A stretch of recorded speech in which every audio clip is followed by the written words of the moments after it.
I'm President John Thrasher. Welcome to this very special graduation celebration. The Seminole Creek name for this ceremony means to honor. This event aims to honor our students for their academic accomplishments, as well as their families and friends for their continued support. I know it hasn't been easy to finish your degrees in the middle of a global pandemic, but I've been so impressed by your determination, perseverance, and resilience. You're some of our most hardworking, dedicated, and engaged students, and you've made a lasting imprint on this university. I want you to know that you will always have a home here at Florida State. You've worked hard to reach this milestone, and now it's time to celebrate. This is the beginning of a new journey. Don't be afraid to dream big. Congratulations. Good evening, everyone. I'm excited to be here with you today celebrating V-rak-ke-ce-tv with Florida State University, family, and friends. My name is Dr. Amy Hecht, and I serve as the Vice President for Student Affairs. We will begin tonight's festivities with a land acknowledgement on behalf of the Seminole Tribe of Florida. A land acknowledgement is a simple, powerful way of showing respect and a step towards correcting the stories and practices that erase Indigenous peoples' history and culture toward inviting and honoring the truth. We acknowledge the land on which we sit and occupy today as the traditional and ancestral home of the Appalachee, Seminole, Creek, Muskogean, and Miccosukee people. Without them, we would not have access to this gathering and to this dialogue. We take this opportunity to thank and honor the original caretakers of this land. Additionally, we would like to celebrate and acknowledge the families that have helped our graduates reach this momentous milestone. Please stand in your homes and applaud the efforts of your families. Tonight's celebration highlights the academic accomplishments of our students by allowing them an opportunity to celebrate among their family and friends. V-rak-ke-ce-tv does not take the place of the official commencement ceremony, but adds a special touch to this significant accomplishments. Congratulations, and I look forward to seeing you walk across that stage. Go Noles. Good evening. As students, staff, faculty, and supporters of FSU, we take this moment to share unique aspects of the Seminole Tribe of Florida as it relates to our graduation ceremony today. We recognize that one aspect of our identity that we have in common is our collective Seminole identity. Tonight, my peers and I will share pieces of the Seminole culture, but we'll also highlight the unique identities and areas of involvement of our graduating students. First, the art of patchwork. In the early 1900s, the decorative technique was created by Seminole women. Different colored cloth is first torn into strips and sewn together to make long bands of geometric patterns and designs. These strips are then joined horizontally to other bands of colored cloth to assemble the body of the garment. Early designs were often a sawtooth design. Originally adopted as a way to further embellish the already colorful clothing of the Seminoles, the designs became more and more intricate. Today, Seminole women have been making their unique patchwork for over 60 years. Patchwork now serves as not only an important means of income, but a true source of tribal and creative pride. To honor the patchwork of Seminole Tribe of Florida and our very own diverse student groups, the Marketing and Communications Office incorporated pieces of patchwork in the banners that you see here today. These banners represent the diverse cultural agencies that are housed in the Student Government Association offices. Many of our graduating students have been involved in these agencies and have used their agency involvement for educational and advocacy purposes, as it relates to respective affinity group. Storytelling is the second cultural tradition that we would like to share with you tonight. Within the Seminole tribe's culture, the recipient of a legend must do their best to retell the story as close as possible to the original version. It is such a great responsibility that storytellers are greatly appreciated amongst those in the tribe.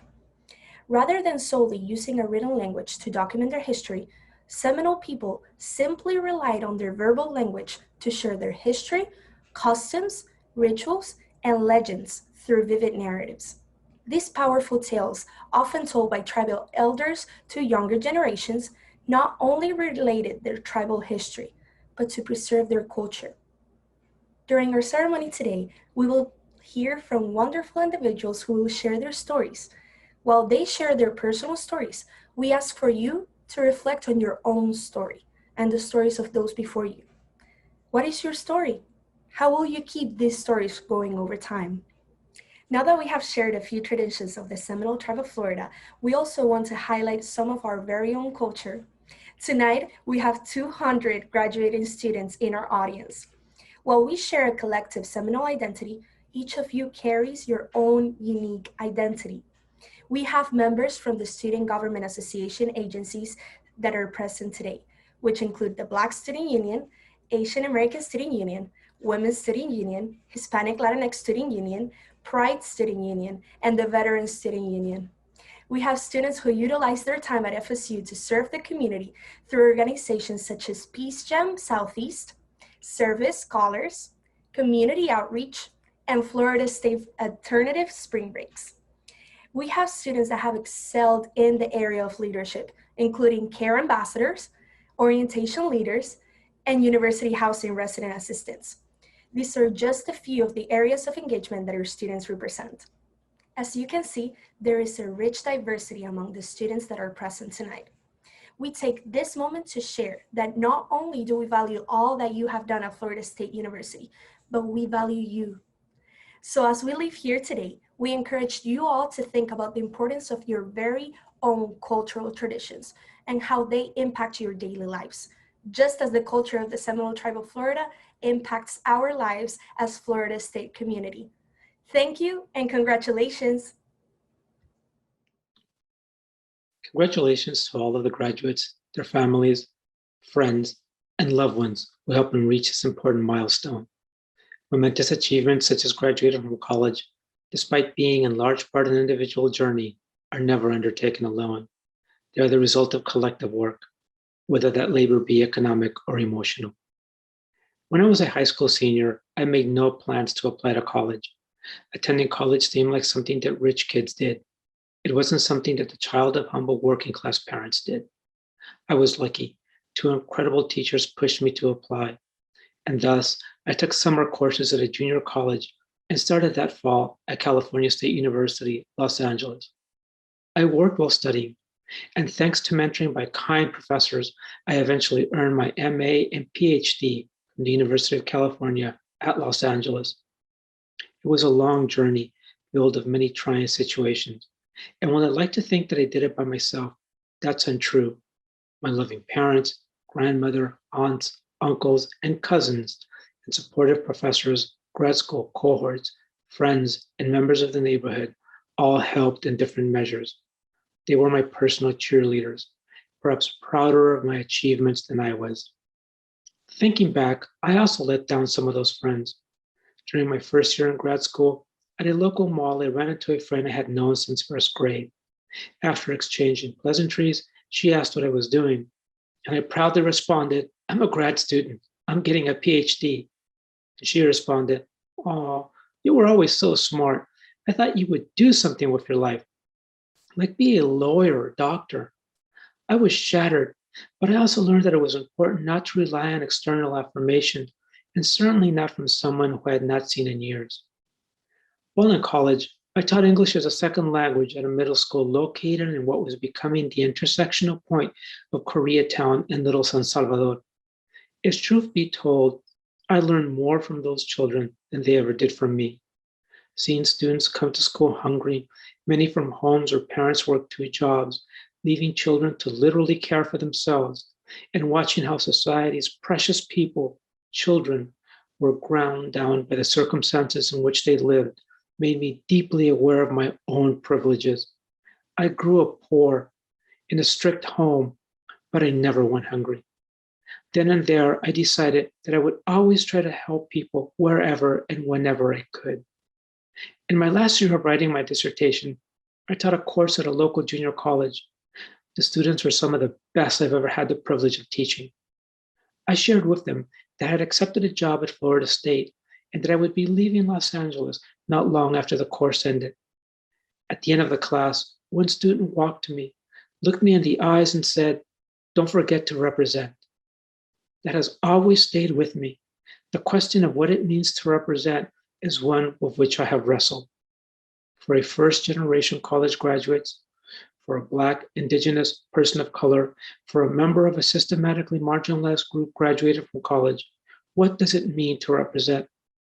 On the one hand, one could argue that BIPOC owe no more duty to their community than anyone else. Such notions of duty impose burdens on those who might prefer to separate themselves from any sort of reciprocal relations. Thus, if a BIPOC person has no interest whatsoever in working with their community and giving back to those who have supported them, then they shouldn't do so. You're under no obligation to contribute to uplifting anyone. Yet, when that student said to me, "Don't forget to represent," he was conveying the expectations placed on BIPOC college graduates. You're being watched by your community, and whether you like it or not, you're a role model. For my part, I cannot imagine not giving back to my community because I'm nothing without them. Even people who I didn't know particularly well were pulling for me. In the neighborhood where I was raised lived Robert, a young man who had been in and out of jail for minor drug possession charges that accumulated into longer and longer periods of captivity. Rather than treatment for his addiction, the state imposed incarceration. Imprisonment had given Robert a reputation as a bruiser, someone that you need not fear, but also someone that you should not cross. One day, as I neared the completion of my PhD, he approached me and said, "I'm proud of you, Esse." For those who may not know, Esse is akin to dude. I'm proud of you, Esse. So yeah, perhaps my friend at the mall felt disappointed that I was going to be a lowly PhD and not a lawyer or a physician, but other folks had my back. How then could I possibly live with myself if I didn't support my community?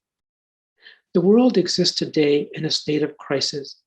As a historian and as a person who has studied how systems function and change, I fear the growth of violent racist groups. These groups seek to deny the rights of women, LGBTQ, BIPOC, and other marginalized peoples. They thrive on repression. They derive joy from cruelty. They demand that others feel as lowly and insecure as they themselves must feel. Community, not the individual, is the best defense against these groups. Alone, we can be silenced. As a community, we can organize and take what is rightfully ours, full equality. This year has been a tremendously stressful one, and it has created challenges that previous generations did not encounter. As Frantz Fanon wrote, each generation must discover its mission, fulfill it or betray it in relative opacity. Said differently, the challenges and achievements of each generation exist in specific historical contingencies that one can seek to understand, but never replicate. Your graduation during a period of lockdowns, endless Zoom hours, stress of contagion, all during moments of increasing violence, should not and cannot be denigrated by anyone. Only you, your family, your loved ones, your community know the sacrifices that you have made. The meals that were missed, the trips that weren't taken, the extra shifts worked, the hundreds of hours of lost sleep, the physically exhausting stress, all of this and so much more led to this tremendously important achievement for which you should feel immensely proud. Wherever you go and wherever your achievement now and future achievements may take you, don't forget to represent. Thank you for your time. Hello, fellow graduates, family, and friends. My name is Chloe Dial, and I am a third-year senior from Tampa, Florida, graduating with a degree in sociology and psychology. I want to congratulate my classmates on making it to graduation, especially through all that has happened in the past few years. We made it through a mess of an election cycle, hundreds of mass shootings, a worldwide pandemic, the many systems working against us, and so many more challenges. I am proud of all that you have done and know there are many amazing things coming out of the class of 2021. As our time comes to a close, I look back at my 3 years at Florida State University and see some of the greatest memories of my life. From being a part of the social justice living learning community to joining Peace Jam and hearing Nobel laureates speak, and being allowed the opportunity to travel abroad. I went from a wide-eyed 18-year-old who was starting to learn the horrors of this world to a 20-year-old who knows how to create change. I started college on the heels of the Marjory Stoneman Douglas shooting and March for Our Lives protests. This was one of the first times I realized you could never be too young to work towards creating change in your community. I centered my FSU experience on being able to learn about leadership, service, and sustainable change, 3 pillars that the Center for Leadership and Social Change sketched into my brain for the rest of my life through programs like Peace Jam. Peace Jam is an organization centered around getting youth to create change in their own communities. It has shown me the power of one person and how one person can change a country. My experiences show me the future I want for our society and the many challenges it's going to take to get there. This was not easy and at most times overwhelming, but what got me through it was the people I met along the way. I know I would not have made it through college without the support of my family, friends, those made here at FSU, and the amazing faculty and staff I got to work with. The support of those around us was unfortunately reinforced when the pandemic hit and we went into quarantine. Many college students were forced out of their dorms, and we've all been doing school online for over a year. This pushed many of us into isolation away from the people we care about most, forcing us to find new ways to connect. FaceTime, Zoom, TikTok, and the many other platforms we use to connect with people helped many feel not so alone. This isolation also brought time for self-reflection, finding new hobbies, relearning the love of old hobbies, and learning overall. Through all of this, though, oppression and oppression-based ideals have continued and expanded. More people than ever, including myself, are learning about what it takes to be a good ally to communities fighting their own oppression. This learning is never ending and starts with us listening to the voices of those communities. As we continue on to new adventures, remember, there are people constantly fighting to make this world better for all people, and we must listen to those at the forefront of their own communities. They cannot do it alone, and we cannot get through life alone. I will forever carry the relationships I made during my time at FSU and want to remind each of my classmates that you can make a difference. It is not about the size of the difference you make, but about the size of the impact you make. Congratulations, class of 2021.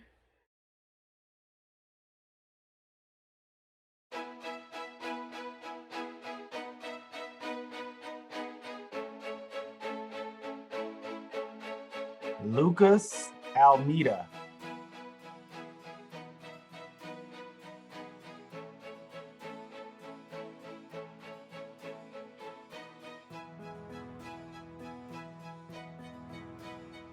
Ishan Aurora. Andy Au. Nia Barton.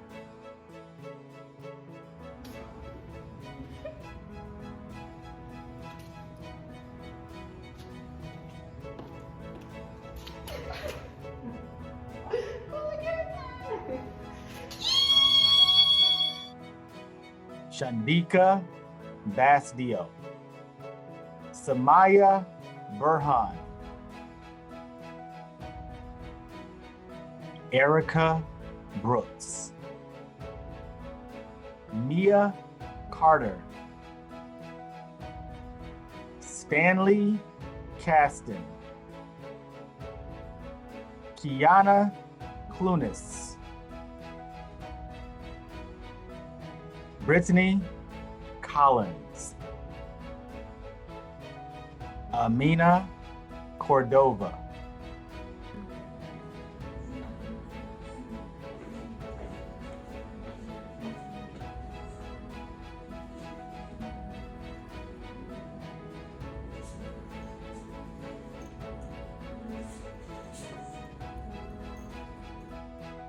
Justin Cortez.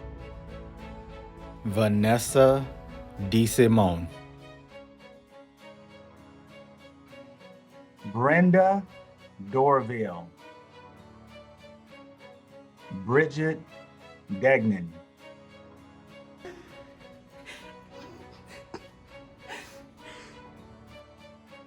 Chloe Dial.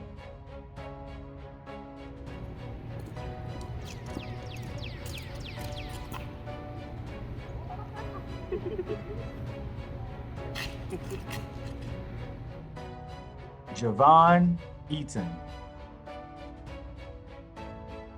Jordan Flurgine. Lude Gabo. Tiana Givens. Lauren Gordon. Jacob Gottlieb. Lauren Henderson. Lordia Jean. Whitney John Baptiste.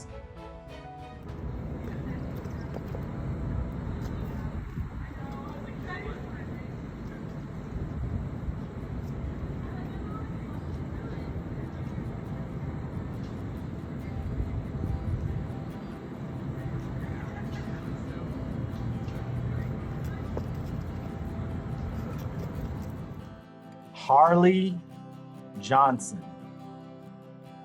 Sabrina Joseph. Glenn Dale Long Jr.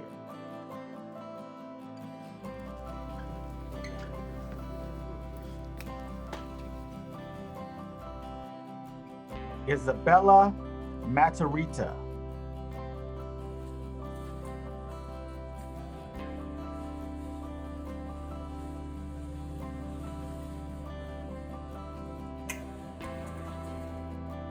Shemaine Mailer.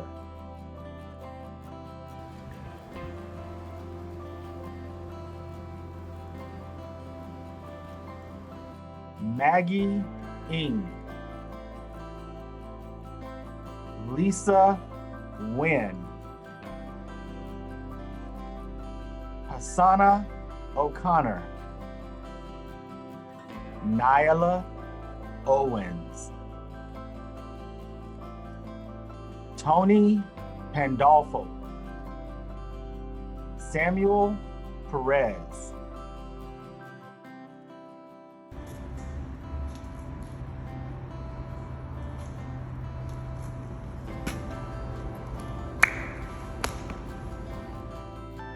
Andrew Perez Nathan. Ramone Rayford. Chantel Ray. Gorothwin St. Jean. Camille Savage. Brandell Third.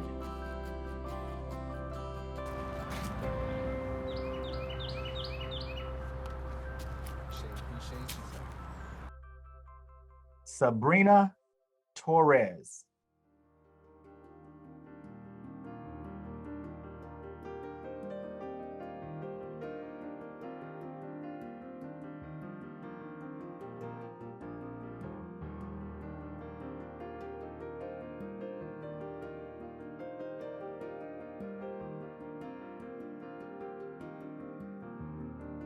Stefano Susumi.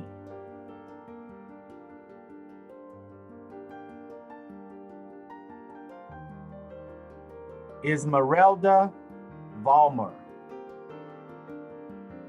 Arnez Wallace. Camelisa White. Christina Williams.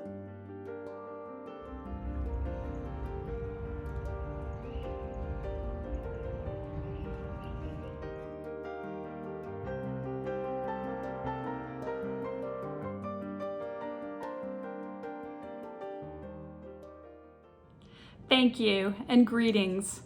I am proud to represent undergraduate studies and to be a part of this unique graduation tradition that honors the culture and heritage of our diverse student body.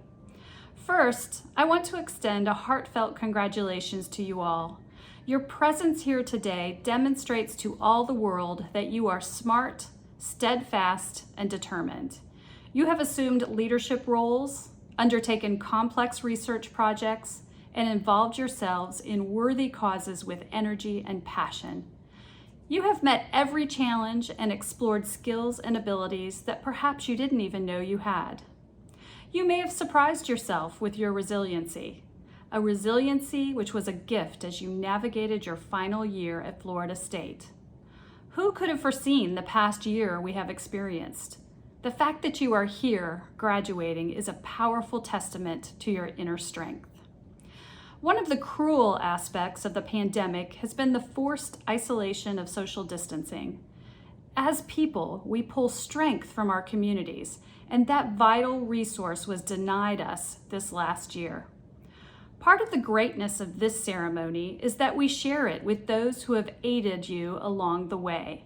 And although they often had to help via Zoom, Skype, or FaceTime, they were still at your side metaphorically. Thank you to those individuals. And we will still be at your side as you venture into your future. Community support from FSU certainly does not end at graduation. It follows you into the wider world, a world which needs you perhaps more than any point in recent history. Your education at FSU has prepared you well for that world, to think critically and creatively, to be stalwart in the face of setbacks, and to be kind, thoughtful, empathetic, and generous members of your communities. We need you and your talents to help address the enormous challenges ahead of us, and we are so excited to see what you will accomplish as you go forward. We have full faith in you and your abilities. Congratulations again, graduates, and well done.